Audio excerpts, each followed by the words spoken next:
Glória a Deus. Você que trouxe a Santa Bíblia, 1 aos Coríntios 11, 25. Eu quero, nesta noite, compartilhar com os amados sobre o valor de uma aliança.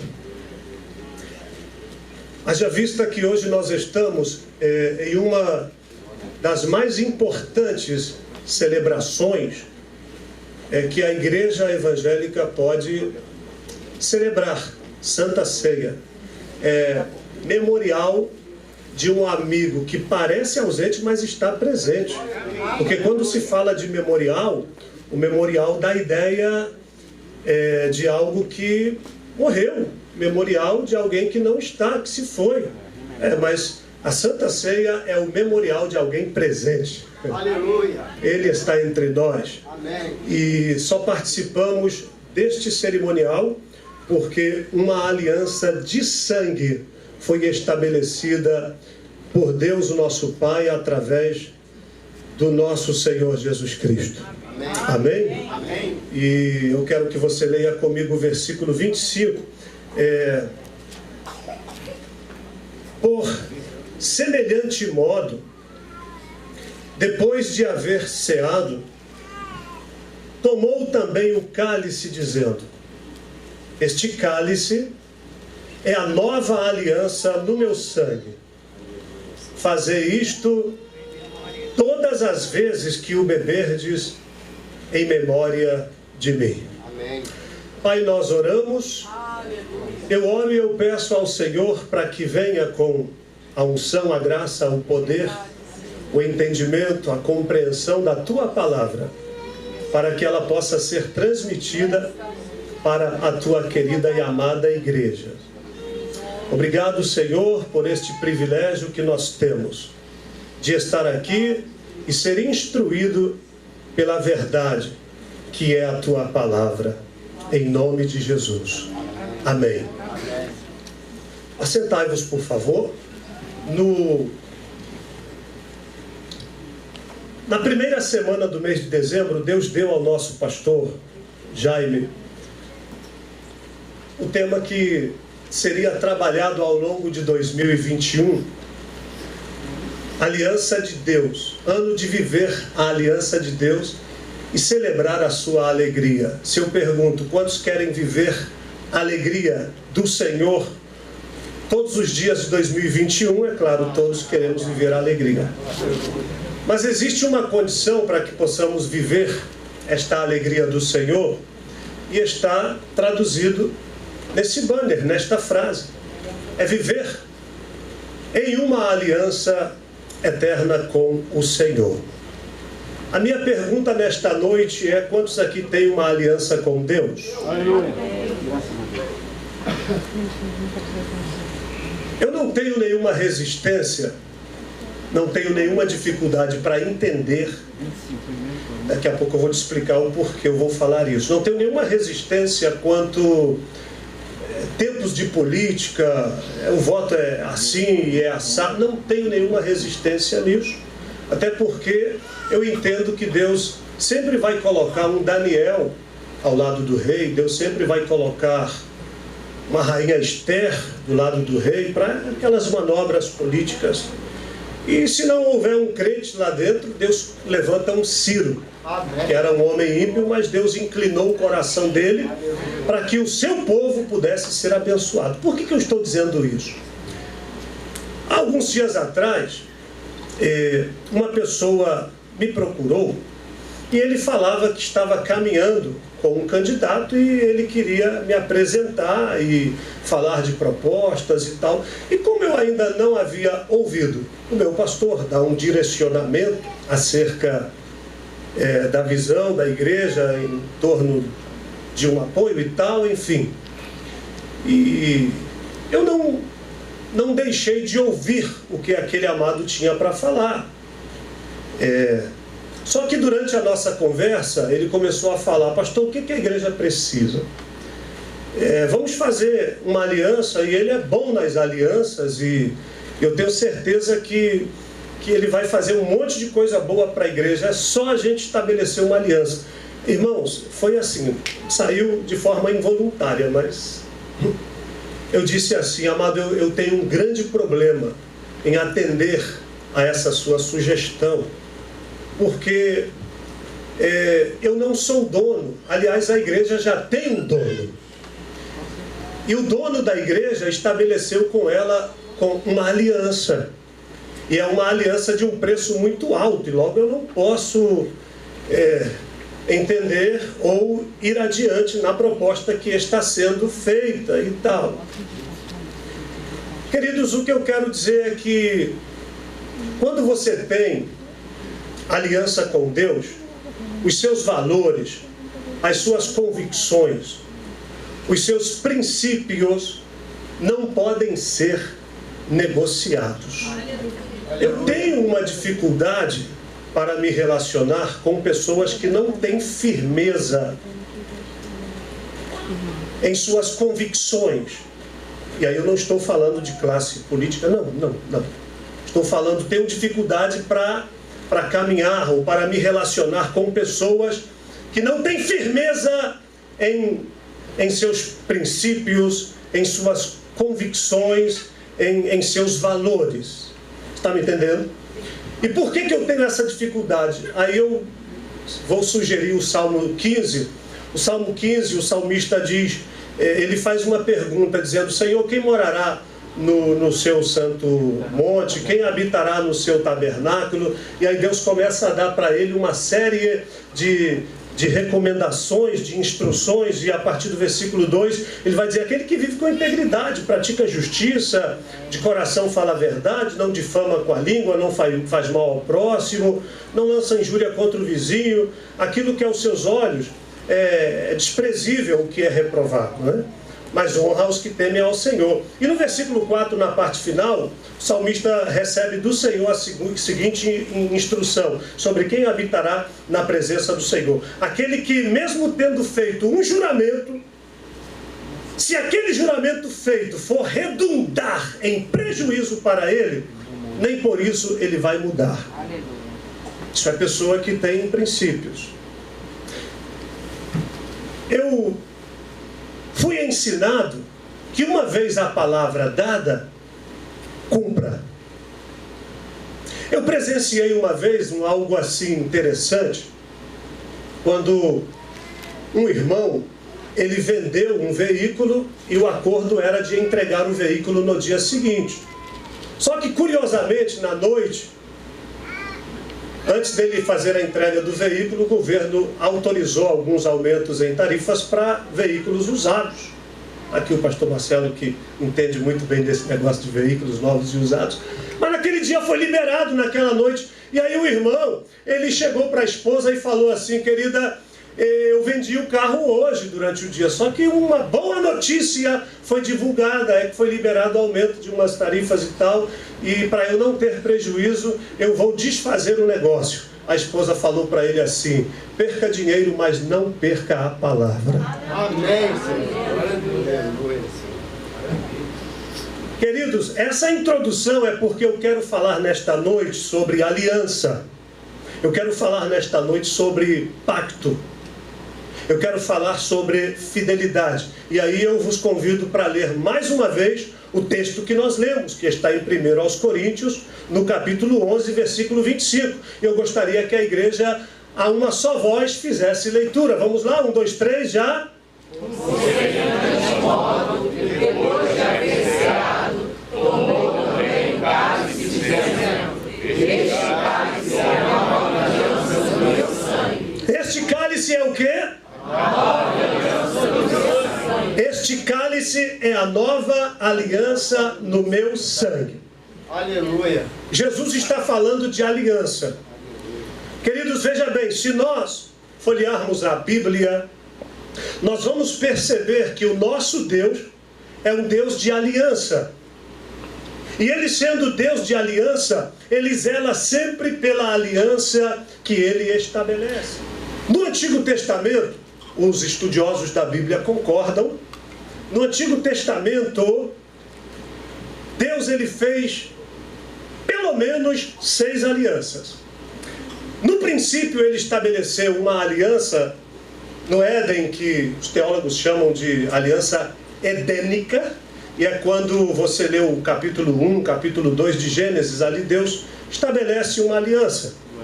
No capítulo 3, Deus vai estabelecer a aliança noética. No capítulo 6, o Senhor vai estabelecer no capítulo 3, Deus vai estabelecer a aliança adâmica, no 3 adâmica. No 6, Deus vai estabelecer a aliança noética. Chegando no capítulo 12 de Gênesis, você vai perceber Deus estabelecendo a chamada aliança abraâmica. Foi quando Deus fez uma aliança, e essa aliança se estendeu sobre todos os hebreus, o povo judeu, e enfim, se perpetuou. É uma das mais faladas e conhecidas das alianças. Quando nós chegamos um pouco mais adiante, no capítulo 20, em Êxodo, no capítulo 20, nós vamos ver que Deus estabelece a chamada aliança mosaica. Quando Deus estabelece a aliança mosaica, foi na ocasião em que Ele dá os 10 mandamentos, que é também chamado decálogo, né? Quando Deus estabeleceu leis, lei moral, lei civil e lei religiosa. Agora, eu abro um parêntese porque algumas pessoas pensam que a lei mosaica, ou os mandamentos que Deus deu a Moisés, resume-se unicamente naqueles 10 que nós encontramos. Mas, na verdade, eles estão subdivididos. E Deus, quando deu as leis, Ele as dividiu, como eu disse, lei moral, lei civil e a lei cerimonial, que seria também a lei religiosa. A lei moral seria para regrar o comportamento do cidadão diante da sociedade, diante do seu próximo. A lei que Deus estabeleceu, digamos, a lei civil, regia a responsabilidade ou os deveres do cidadão para com o Estado. Era para medir ali o seu nível de patriotismo. E aí Deus estabelece também o que é chamado lei cerimonial, ou lei religiosa, que revelava os deveres dos judeus para com Deus. Está me entendendo? Alguns estudiosos, eles dizem que se fosse totalizando as leis que Deus estabeleceu, quando fosse subdividido ali as leis, haviam 213 mandamentos negativos, ou seja, aquilo que era proibido fazer. E havia 365 mandamentos positivos, ou seja, aquilo que era obrigação fazer. E aí surge um historiador top, um historiador muito inteligente, muito estudado, e ele divulga uma informação importante de que o judeu mais recatado em termos de guardar leis, em termos de viver o padrão estabelecido na Torá, ou na lei mosaica, na lei das instituições ali, para o povo hebreu, para o povo judeu, ele disse que esse judeu, ele conseguiu guardar apenas 208 de todas essas leis. Agora, preste atenção, meus amados, é por isso que, se o que eles consideram ser o mais evoluído, o mais top, o mais santo, o mais correto, o mais disciplinado, ele foi capaz de guardar só 208, aí Jesus tem que aparecer. Porque quando Jesus aparece, ele chega e ele diz o seguinte: eu não vim abolir, anular a lei, mas eu vim o quê? Para cumprir. Só Jesus foi capaz de cumprir na sua totalidade tudo aquilo que Deus ordenou, tudo aquilo que Deus estabeleceu. E é por isso, amados, que quando ele está na cruz do Calvário, sendo crucificado depois de todos os maus tratos, depois de todo o abandono, depois do mais baixo nível de traição e de sofrimento, Jesus na cruz, ele vai dar um brado dizendo o quê? Está Consumado. Quando ele diz está consumado, ele quer dizer está feito, está terminado, está concluído, está fechado o ciclo. Mas vamos continuar. Então, Deus estabeleceu a edênica, a adâmica, a abraâmica, Deus estabeleceu a lei noética, enfim. E agora, quando chega no livro de Deuteronômio, nós encontramos uma lei também que foi instituída, ou seja, uma aliança instituída chamada Aliança Palestiniana. Aí um pouco mais adiante, só para você entender, a lei palestiniana não é nada mais, nada menos do que a confirmação ou a reprodução, a repetição daquela lei mosaica que tinha sido dado lá atrás. Só para reforçar. Aí quando a gente chega mais adiante, finalmente em 2 Samuel, no capítulo 7, versículo 25, Deus institui o que nós chamamos de aliança davídica, que é quando Deus promete que não faltaria da linhagem de Davi alguém que se assentasse no trono, alguém que fosse segundo o coração de Deus, é claro. Agora preste atenção, meus amados. Esta aliança, ela começa a ter problemas, porque uma aliança, ela não pode ser unilateral. A aliança, ela é bilateral. Deve haver um acordo entre as duas partes. E então, todas essas alianças que Deus estabeleceu dependia da capacidade do homem em obedecer, em cumprir. E é por isso que houve problema em todas as alianças que foram estabelecidas. Por quê? Porque o homem não foi capaz de levar adiante a aliança estabelecida. Aí, preste atenção, Deus estabelece uma nova aliança. Quando você lê, projeta na tela, por favor, Camila, Jeremias 31, no versículo 31, Deus, quando estabelece uma nova aliança, ele vai dizer o seguinte: a minha lei, uma nova aliança eu vou firmar com a casa de Israel. E ele diz assim: porque eu imprimirei a minha lei, porque eu gravarei as minhas palavras no seu coração. Amém. E aí Deus, quando estabelece essa lei, ele diz que eles então lhe seria por povo e ele lhes seria por Deus. Vem logo o período do silêncio, chamado período de silêncio, quando Deus não falava através de profetas e etc. e tal, até Jesus, quando ele vem para fazer cumprir esta profecia de que Deus estabeleceria uma nova aliança e que a palavra e a lei seria gravada no coração. Amados, não seria outra coisa a não ser Jesus de Nazaré, palavra viva de Deus. Amém. Jesus, ele vem, ele desenvolve o seu ministério. No final do seu ministério, digamos, humanamente falando, porque segundo a carta escrita aos Hebreus, ele oferece eternamente sacrifício. O exercício ministerial de Jesus nunca terminou, nunca vai terminar. Aleluia. Agora, quando o Senhor Jesus está participando com seus discípulos, momentos antes da crucificação, ele está participando do que era chamado a Páscoa dos judeus. Ele participando da última Páscoa, ele pega, pois, o pão, e quando ele pega o pão, ele dá aos seus discípulos dizendo: tomai e comei, este é o meu corpo que é partido por vós. Semelhantemente também ao cálice, e o dá aos seus discípulos dizendo: este cálice é a nova aliança no meu sangue. Fazei isto todas as vezes que beberdes em memória de mim.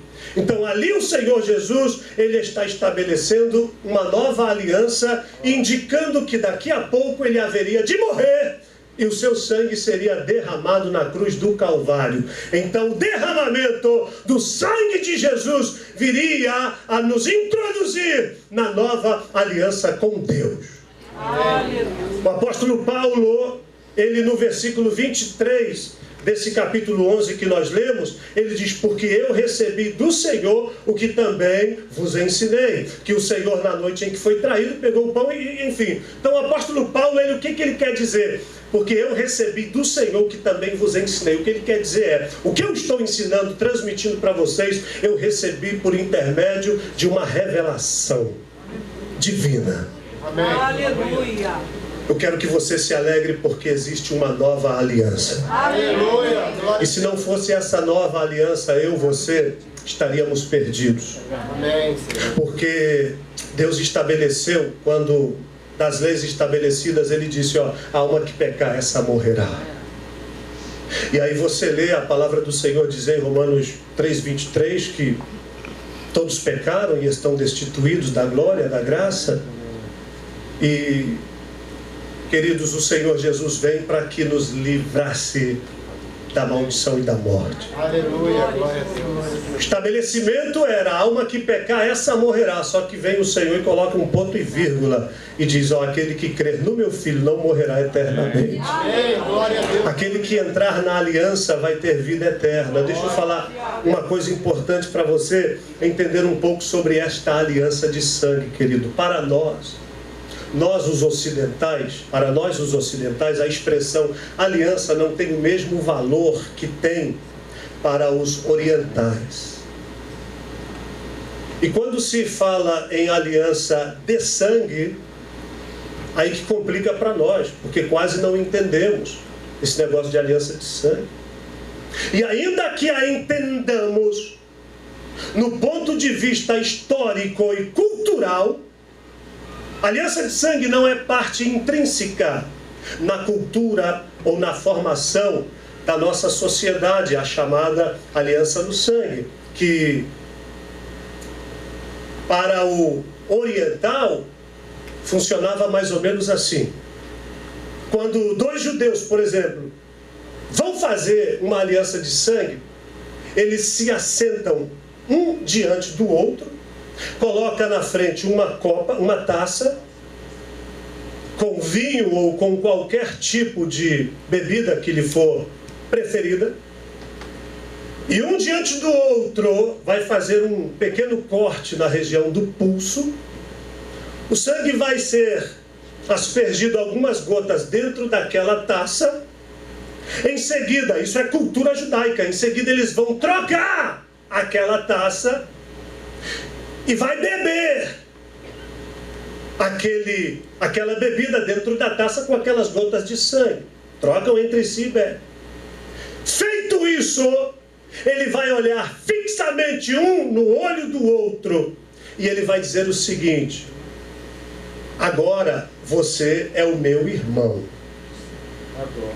Os teus amigos são meus amigos. Os teus inimigos são meus inimigos. O que é meu também é teu. Se você morrer, eu vou cuidar da tua família. E se você quebrar a aliança, uma serpente o morderá e um leão o devorará. Então, quando se fala em aliança de sangue para os orientais, isso tem um valor mais importante do que o valor que nós temos quando vamos a um cartório e assinamos um documento e reconhecemos firma no cartório. Agora preste atenção, querido.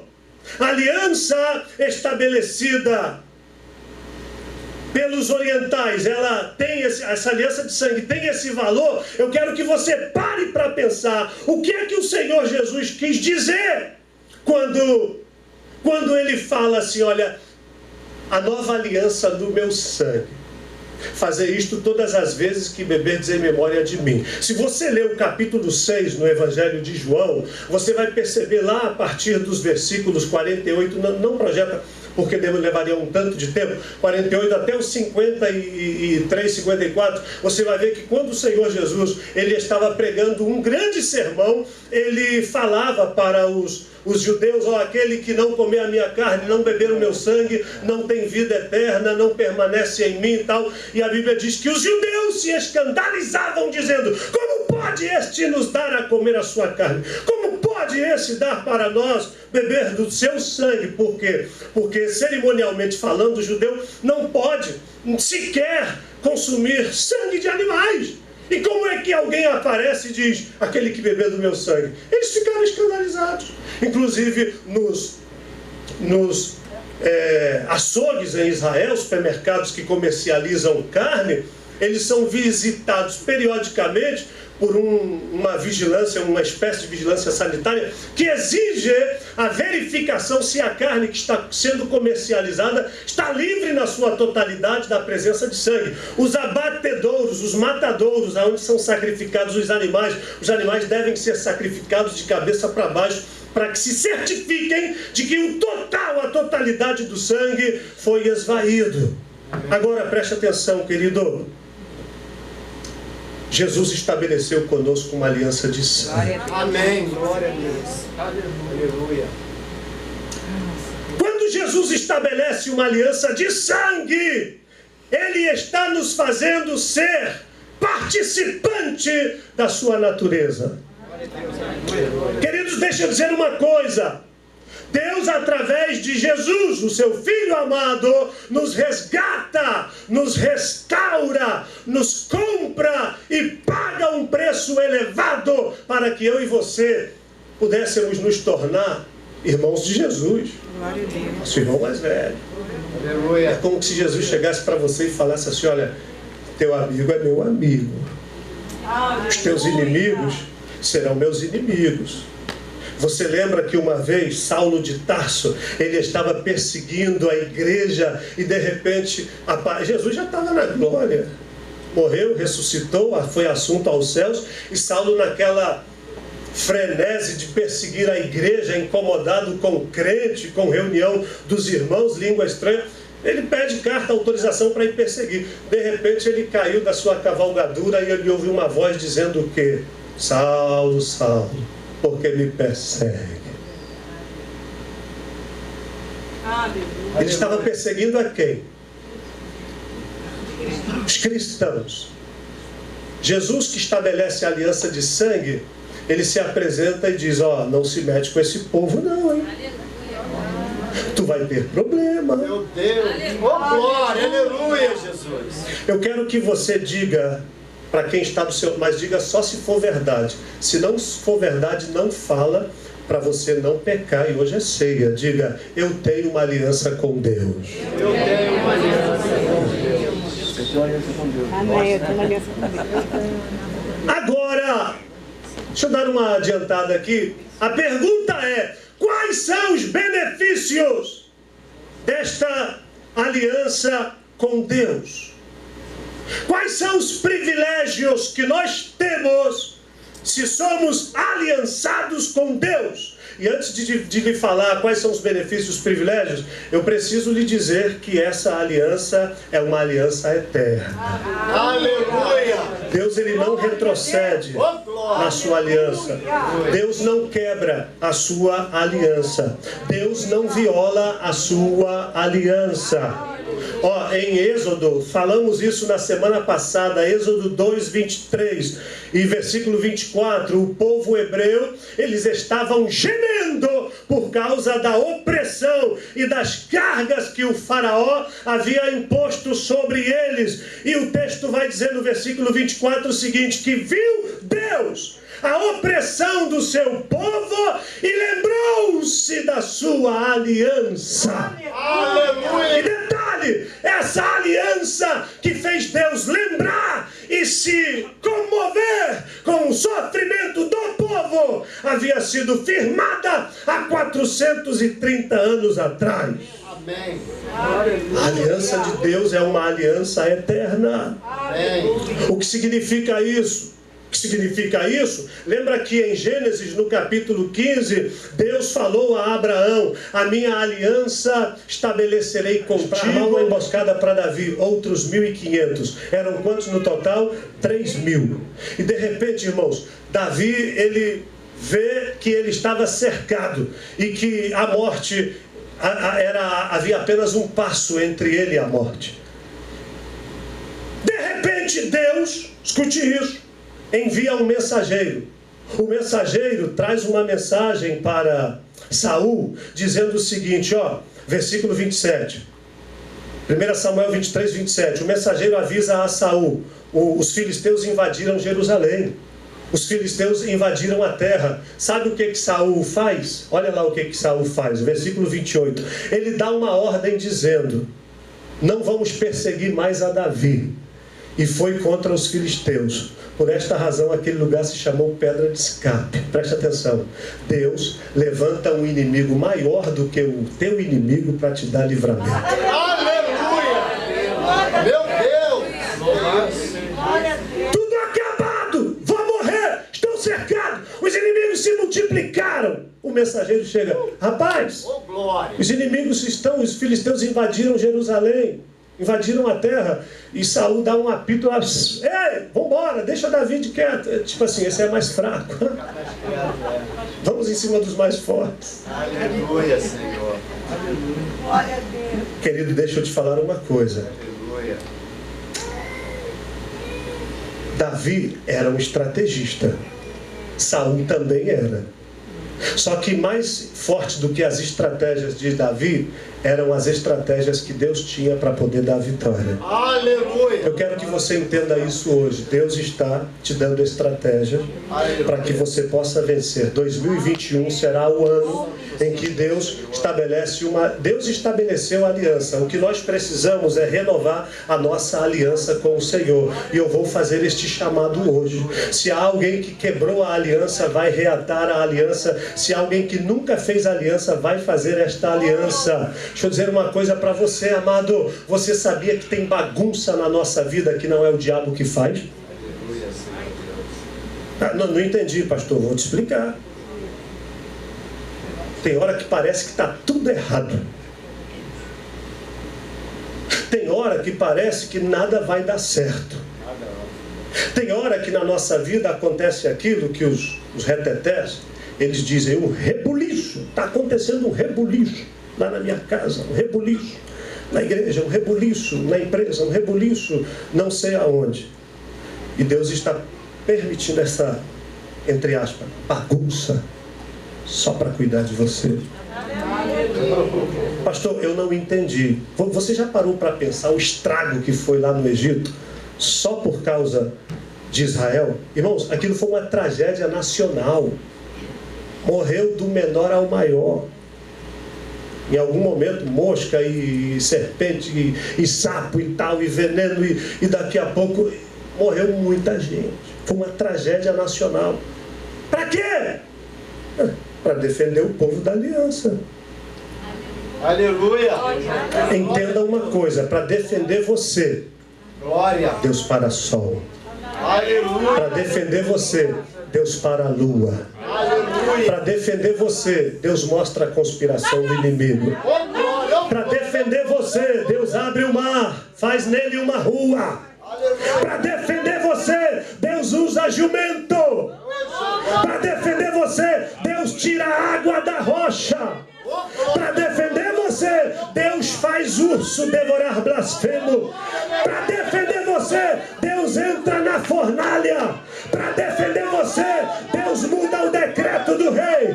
Para defender você, Deus coloca o Nauacana na Uamana forca. Para defender você, máscara cai. Para defender você, Deus põe cegueira no inimigo, como fez com Saulo quando perseguia a igreja. Porque ele tem uma aliança contigo. Porque ele te ama. Para defender você, entenda pelo amor de Deus. O avião se atrasa, você perde o trem, você perde o metrô. Para defender você, o controle da garagem da tua casa se perde. Aconteceu isso um dia desse, não quer funcionar. Eu estava vindo aqui, eu contei isso na vigília de Ano Novo aqui, descendo o Alto da Boa Vista, naquela chuva que durou quase que o dia todo, no dia 31. Ali descendo uma parte do Alto da Boa Vista, vinha um carro em alta velocidade e por questão de 1,5 segundos, menos de 2 segundos, aquele carro passou na nossa frente, não foi?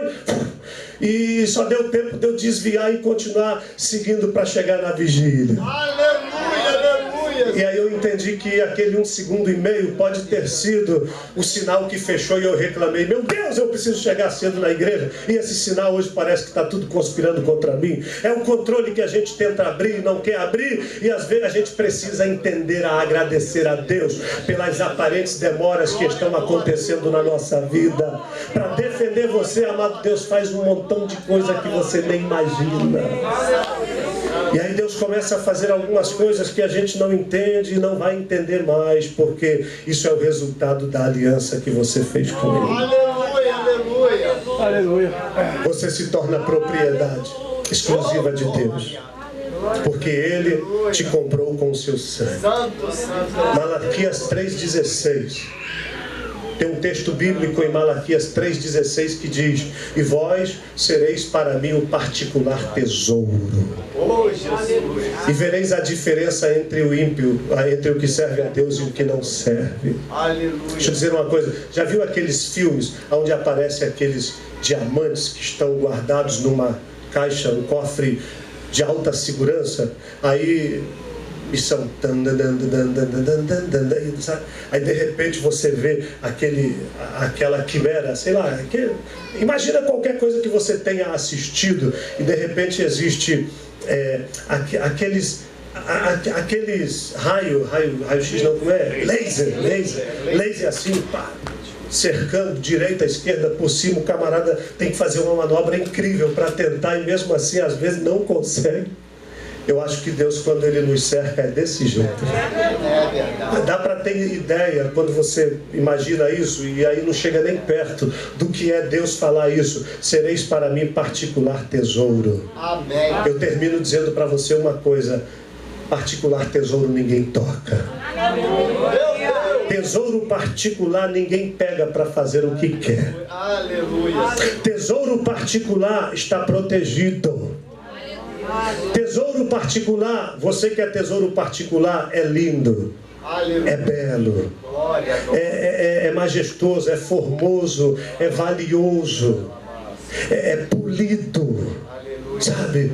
E aí Deus agora olha e diz: é meu, Aleluia. ninguém toca. Aleluia. Fique em pé, por favor. Glória a Deus. Maravilhoso. 1 Pedro 2,9. Louvado 1 Pedro 2,9 diz que vós sois raça eleita, sacerdócio real, povo adquirido. Glória a Deus. 1 Coríntios 6,19: não sabeis vós que sois santuário do Espírito Santo que está em vós, e não sois de vós mesmos, não sois de vós mesmos. 1 Pedro 1,18: não foi com coisa corruptível como ouro, prata, não foi pelo preço do vil metal. Nós, quando fomos comprados, amado, foi com o precioso sangue de Jesus.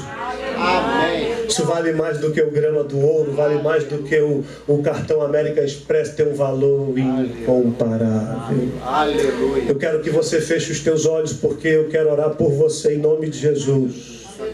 Você não vai sair daqui hoje sem antes entender que você foi comprado. Você tem dono, aleluia. E o teu dono não tira os olhos de você. Feche os teus olhos, por favor. Às vezes pode até parecer que você está desamparado. As circunstâncias que o mundo está vivendo, parece que não tem ninguém no trono. E aí eu faço você se lembrar da visão de Ezequias. No ano em que morreu o rei Uzias, eu vi o Senhor assentado no alto e sublime trono. Uzias pode ter morrido, mas Deus continua no trono. Ele tem o controle, Ele tem o domínio. Amém, Senhor. Seu dono vê tudo, Ele ouve tudo, Ele vê tudo. Ele vê as noites mal dormidas, e Ele vê até mesmo as noites não dormidas que você tem. Ele conhece a preocupação por causa daquele filho, por causa daquela filha, que te leva até a perder o sono muitas vezes. Aleluia. Ele vê os teus sonhos que parecem estar sendo acabados. Ele vê as tuas aparentes frustrações. E eu quero te dizer que ao seu tempo Ele se levantará e virá ao teu socorro. Ele será exaltado entre as nações e na tua vida. O que nós precisamos é aprender a descansar no Senhor, queridos.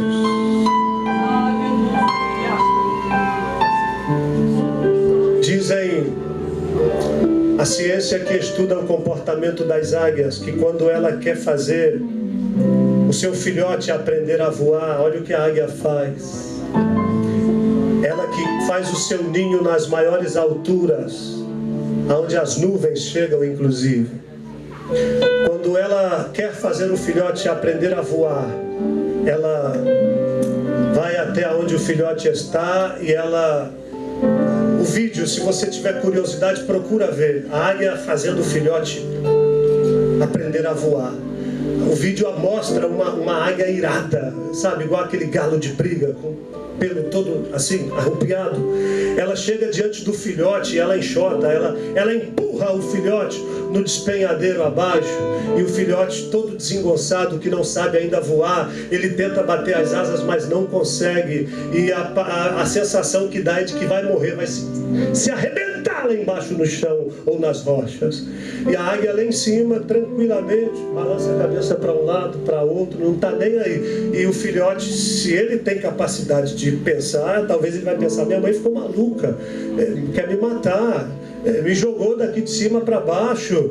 E sabe, irmãos, quando a águia percebe que o filhote não vai mesmo voar, e ela faz isso dezenas de vezes até que o filhote finalmente consiga dar o seu voo, quando ela percebe que o filhote ainda não conseguiu voar, ela abre as suas asas, que numa envergadura de um extremo ao outro pode chegar até 2 metros. A águia se projeta. A águia é a única ave que é capaz de voar sem bater as asas. Ela se projeta no vazio em direção ao seu filhote, numa velocidade que pode atingir até 300 km por hora. E o filhote não está nem aí, ele está desesperado, vai morrer, vai se arrebentar lá embaixo. Ele não tem nem ideia de que a mãe águia está vindo ao seu encontro, e ela passa por ele, debaixo dele numa velocidade, com as asas abertas, ela amortece a queda do filhote.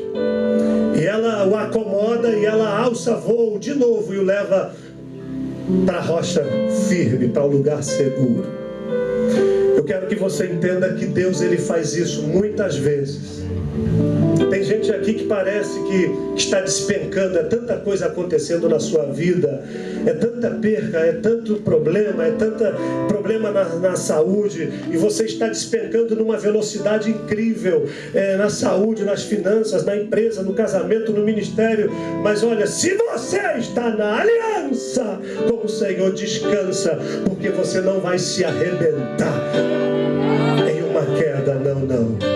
Não, porque o Deus da aliança, ele sabe, a águia sabe a hora certa, o momento certo de fazer o voo para vir ao seu encontro, para te ajudar, para te socorrer. E nesses momentos de luta, de tribulação, de aflição, o acusador vem e faz como fez com Jó. E você não é crente? Onde está o teu Deus? E você não é crente, mulher? Você não é crente, homem? E aí você ora, e você jejua, e você pede, você clama. Mas olha, fique tranquilo, não se desespere, porque a águia sabe o momento de levantar voo. E quando chegar a hora, o momento, Deus vai voar em sua direção, e Ele vai te absolver desse drama, desse problema, dessa dificuldade. Só não quebre a tua aliança com o Senhor. O nosso Deus nunca falhou. As promessas que Ele fez estão de pé. Aleluia. Eu sei que o seu nome é Já. Não é nem isso que eu ia cantar, mas eu quero que você pense nisso. O teu Deus não falha. Eu quero orar nesta noite por você. Eu quero que você feche os teus olhos. Você não vai se arrebentar, porque Ele vai te sustentar. Ele vai te trazer para o lugar seguro. Se tem pessoas nesta noite que você quebrou a aliança, você vai reatar, vai renovar a tua aliança. Se tem alguém aqui que nunca fez aliança, você hoje vai entregar a sua vida para Jesus e você vai fazer uma aliança com Ele. E você pode ficar bem tranquilo, porque Deus está vindo hoje ao seu encontro.